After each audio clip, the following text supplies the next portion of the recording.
Ce qui se passe actuellement dans la bande de Gaza pour le peuple palestinien n'a aucun équivalent dans l'histoire. En fait, s'il y en a un, c'était quand Hitler a décidé d'exterminer les Juifs. C'est très marrant, vraiment marrant quand j'entends les pays riches annoncer qu'ils arrêtent leur contribution à l'aide humanitaire pour le peuple palestinien. Je me demande quel est le niveau de conscience politique de ces personnes et quelle est la taille du cœur de la solidarité de ces personnes qui ne voient pas que dans la bande de Gaza, ce n'est pas une guerre qui est en cours, c'est un génocide. Ce n'est pas une guerre entre soldats, c'est une guerre entre une armée très entraînée et des femmes et des enfants.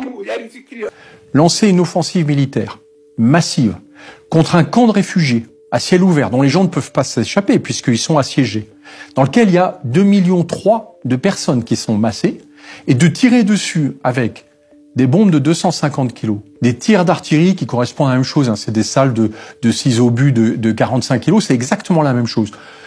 Un obus sur deux, plutôt une bombe sur deux aérienne, n'est même pas guidée. Ça veut dire que on fait un carnage assumé. Avant même de tirer, on sait qu'on va faire un maximum de victimes, puis au milieu, il y aura peut-être quelqu'un du Hamas. Or, aujourd'hui, pour moi, ce qui est totalement inacceptable dans la stratégie de Benyamin Netanyahou et de son gouvernement, c'est qu'ils ont volontairement fait une confusion entre le Hamas et la population palestinienne. Et ça, ils n'ont pas le droit de le faire.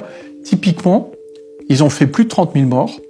Il y a peut-être 3 000, 4 000 miliciens du Hamas à l'intérieur, et encore, on ne le sait même pas. Ça veut dire que 90% des victimes de leur guerre sont des civils. Ça s'appelle un carnage.